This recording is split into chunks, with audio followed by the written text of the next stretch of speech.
खित्ते के साथ जो जो वहाँ पे जो कीमतें दूसरे मुल्कों में हैं उसके साथ मवाजना किया गया, उनकी तरफ से अपनी एफर्ट्स भी उन्होंने गिनवाई और फिर साथ इस 2 करोड़ आवाम के लिए रिलीफ पैकेज का ऐलान किया। क्या ये काफ़ी है सड़कों पर महंगाई से सताए निकले हुए अवाम और अपोजिशन को मुतमईन करने के लिए?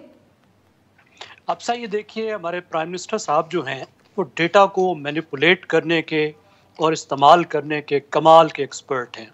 आपको वो डेटा भी याद है जिसके मुताबिक केपी से महंगाई ख़त्म हो गई थी, 35 पंक्चर भी थे, 200 बिलियन डॉलर भी थे, उसके बाद 300 अरब शरीफों के भी थे, उसके अलावा 10 बिलियन डॉलर जो था उसकी पाकिस्तान से मनी लॉन्ड्रिंग भी होती थी, 50 लाख घर और 1 करोड़ नौकरियों की भी अभी बात हुई।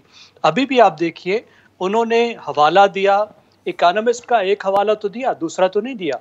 इकोनॉमिस्ट ने ही कहा कि पाकिस्तान में 5वें नंबर पर है दुनिया में महंगाई में, जो दुनिया की पाकिस्तान जैसी या पाकिस्तान से बेहतर इकोनॉमीज़ हैं। इसी तरीके से अगर आप रीजन में देखें तो पाकिस्तान का कोई कंपैरिजन नहीं है। चंद चीज़ों की कीमतों का उन्होंने कंपेयर किया।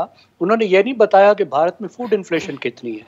1-1.5% फूड इन्फ्लेशन है और पाकिस्तान में मुसलसल 3 साल से फूड इन्फ्लेशन जो है वो डबल डिजिट में है। बाज़ फूड्स की प्राइसेस साल में 30-30, 40-40% बढ़ी हैं। अगर आप 3 साल में देखें, कंसिस्टेंटली हुआ है। ठीक है, इस वक्त दुनिया में एक इन्फ्लेशन है कमोडिटी की, जो इस वजह से है कि वहाँ की इकानमीज रिकवर कर रही हैं, जिसकी वजह से इंडिया की इकानमी 8% पे ग्रो कर रही है, बांग्लादेश की 6% पे ग्रोथ कर रही है। उस ग्रोथ की वजह से जो वहाँ डिमांड पैदा हुई है, उस वजह से इन्फ्लेशन है।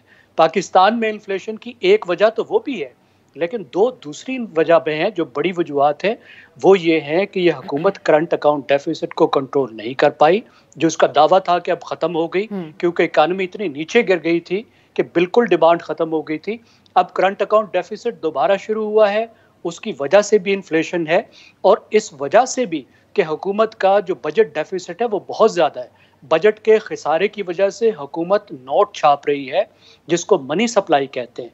उस मनी सप्लाई की वजह से भी महंगाई है और वजह भी है। और वजह यह है कि इनकी जो गवर्नेंस की नाकामी है कि आटे की कीमत में और गंदम की कीमत में कोई कोई राब्ता नहीं होता। गन्ने की कीमत में और चीनी की कीमत में आपने देखा है इस पूरे 3 साल में कोई रब्त नहीं है और चीनी बनाने वाले अपनी मनमानी कर रहे हैं।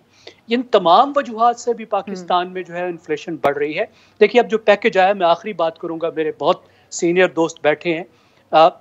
देखिए, ये जो पैकेज आया है, जब भी आईएमएफ का एक आता है लोन, तो वो उसकी वजह से जो तबाही आती है, तो वो आपको कुछ पैसे देते हैं कि आप कुछ लोगों की सोशल प्रोटेक्शन कर लें। ये बेनज़ीर इनकम सपोर्ट प्रोग्राम भी आईएमएफ प्रोग्राम का तोहफा है, जिसको इन्होंने नया नाम दे दिया है। इससे ये कवर नहीं करता जो पूरी इकानमी की तबाही होती है, जो इन्फ्लेशन होती है, जो ग्रोथ का सत्यानाश होता है, जो इम्पोर्टेड इन्फ्लेशन होती है, उसको बहुत थोड़े हद तक, बहुत थोड़ी तादाद को ये प्रोटेक्शन देता है।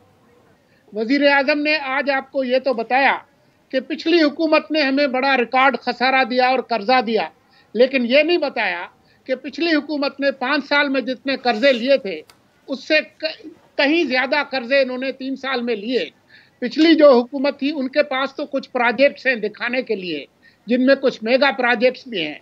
आपके पास उनसे ज्यादा कर्जे लेने के बाद आपके कौन से प्रोजेक्ट हैं, वो जरा 2, 3, 4 जो है वो हुकूमत के जो नुमाइंदे हैं उनसे पूछिए कि वो आपको बता दें। वजीर आजम ने आज कहा कि दुनिया भर हमारी तारीफ कर रही है कि कोरोना का हमने कैसे मुकाबला किया और हमने स्मार्ट लॉकडाउन किए। वजीर आजम ने यह नहीं बताया कि इस बहरान को पैदा होने में 26 फरवरी 2020 को जब पहला केस आया, उसके बाद उनकी हुकूमत ने क्या किया, ताफ्तान में क्या हुआ, एयरपोर्ट कैसे खोले गए, और वो तो लॉकडाउन की मुखालफत करते रहे थे। सिंध ने सबसे पहले लॉकडाउन किया, फिर सूबे करते चले गए, तो वो लॉकडाउन किसने किया था, इस राज से भी किसी दिन अगर वजीर आजम पर्दा हटा लें तो बेहतर होगा। वजीर आजम ने आज कहा कि हमने ज़राअत को बचा लिया कोविड में, तो ज़राअत में, खेतों में क्या उन्होंने लॉकडाउन लगाना था? ज़राअत को उन्होंने कैसे बचाया उसकी उन्होंने वजाहत नहीं की। वजीर आजम ने कहा कि गंदम 8% बढ़ी है पैदावार और कपास 81% बढ़ी है। वजीर आजम ने यह नहीं बताया कि इनकी पैदावार बढ़ने के बाद गंदम को दरामद क्यों किया जा रहा है, काटन को, कपास को दरामद क्यों किया जा रहा है, ये नहीं बताया। वजीर आजम ने यह नहीं बताया कि आटे का जो बहरान हुआ था, जब आपने गंदम बरामद कर ली और फिर दरामद कर ली, उसके पीछे क्या हिकमत थी वो वजीर आजम ने नहीं बताया। वजीर आजम ने कहा कि मोटरसाइकिलों की सेल बढ़ गई है। वजीर आजम ने ये नहीं बताया कि ये वो लोग थे जो कि 600 सीसी या 800 सीसी की गाड़ी ले सकते थे, अब वो मोटरसाइकिल पर आ गए हैं, ये वजह नहीं बताई। बड़ी गाड़ियां बढ़ गई हैं वो उन्होंने बता दिया कि जो अमीर है वो ज्यादा अमीर हो गया है, तो उसकी बात नहीं कही। उनकी जो तकरीर है वो तो हम लोगों के लिए एक गोल्ड माइन है, सोने की कान है, उसके अंदर और बहुत सारी चीजें हैं जो। ज़ैगम साहब, ऑपोजिशन बेशक सड़कों के ऊपर निकली हुई है, आवाम को निकाला हुआ है, काफ़ी इस महंगाई के ऊपर शोर शराबा, और उनका क्लेम भी ये है कि हमारी वजह से कुछ एक्टिविटी हुई है और हुकूमत को फ़र्क पड़ना शुरू हुआ है। लेकिन क्या उनका रोल किसी काम का है? क्योंकि आज ये ऐलान होने से पहले ही PMLN ने प्रेस कॉन्फ्रेंस करके इसको रिजेक्ट कर दिया। बेहतर ना हो कि फैक्ट्स एंड फिगर्स के साथ सामने आए और एक बेहतर ऑपोजिशन का किरदार अदा करें? अब साहब बिल्कुल ठीक कह रही है। पहली बात तो ये है कि जहां हम इस हुकूमत को इल्ज़ाम दे रहे हैं, और मेरे ख्याल में ठीक इल्ज़ाम दे रहे हैं, वहाँ अपोजिशन भी बरी और ज़िम्मा नहीं है। जो इस वक्त मौजूदा हालत है उसके लिए पाकिस्तान की पूरी अशराफिया जो है वो ज़िम्मेदार है। उसने जिस तरह की पॉलिसियाँ बनाई हैं अपने वफादात पे मबनी, जिस तरह गरीबों को इग्नोर किया है, जिस तरह की क्रोनी कैपिटलिज्म को फ़रोग दिया है, यानी ऐसी इंडस्ट्री को जो रियासत के बल बोते पर चलती है, चीनी की इंडस्ट्री को, प्लाटों को। हमारा गिला ये है कि उसी साइक्लिकल जो हमारी इकानमी थी बूम और बस्ट की, उसको इस हुकूमत ने बजाय ठीक करने के मज़ीद तबाह किया है। इसका मतलब ये नहीं है कि जो पिछली हुकूमतें थी, अपोजिशन की हुकूमतें थी, उन्होंने इकानमी ठीक चलाई। अब वो अपोजिशन में है तो चलें, इस वक्त ही वो ये काम करती कि अपोजिशन को जो है वो ठीक तरीके से फैक्ट बेस्ड, पॉलिसी बेस्ड और एविडेंस बेस्ड अपोजिशन करती, नई पॉलिसीज़ लाती। आपने बिल्कुल ठीक कहा, मिसाल के तौर पे तकरीर का वेट करती। अगर कोई चीज़ थोड़ी सी ठीक भी है तो उसकी तारीफ करते, चलो उसको नहीं करते, लेकिन वे आउट बताते और अल्टरनेटिव पॉलिसी बनाते, अल्टरनेटिव बजट बनाते। बहुत से काबिल लोग इनके पास मौजूद हैं, लेकिन हुकूमत की तरह ये भी नैरेटिव्स में और नारों में फंस गए हैं, और हमारी पूरी सियासत जो है वो नाराबाजी के गिर्द घूम रही है। हमें बिल्कुल अपोजिशन ने भी उसी तरीके से मायूस किया है जिस तरीके से हुकूमत ने किया है।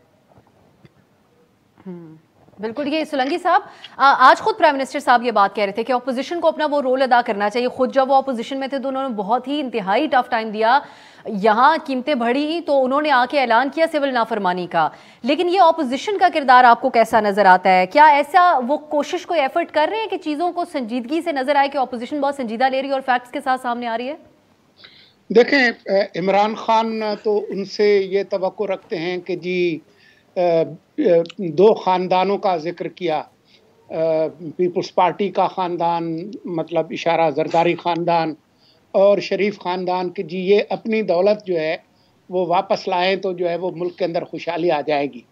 तो पूछना तो ये बनता है कि 3 साल के अंदर आपने, जैसा कि नियाज़ी साहब ने आपको बताया कि इनके पास एक सफ़े का बयानिया था, नैब थी, 2-2 साल लोगों को, 3-3 साल लोगों को जेलों में डाला, तो उसके नतीजे में आपने कानूनी तौर पर उनसे कितने पैसे निकलवाए। जो आज की रिपोर्ट है वो आप सब ने देख ली होगी कि 800 अरब से ज़्यादा जो नैब ने वसूल किए, उसके बड़े हिस्से का पता ही नहीं है कि वो किधर गई, वो सरकारी खजाने में जमा नहीं हुए। आज तक पता नहीं चला कि कोविड के नाम पर जो आपने पैसे जमा किए वो उनका क्या बना, जो डैम बना रहे थे उनके पैसों का क्या हुआ। अभी भी आपने आलमी इदारों से ये मिन्नत तरला करके बात मनवाने की कोशिश की है कि जो कोविड के लिए जो पैसे दिए गए थे वो आप बैलेंस ऑफ पेमेंट के बजाय बजटरी सपोर्ट में इस्तेमाल करें। हर पीर से जुमा अपने फेवरेट शो न्यूज़ आई को YouTube पर देखने के लिए डॉन न्यूज़ के ऑफिशियल YouTube चैनल पर आइए, उसको सब्सक्राइब कीजिए और बेल आइकन को प्रेस कीजिए।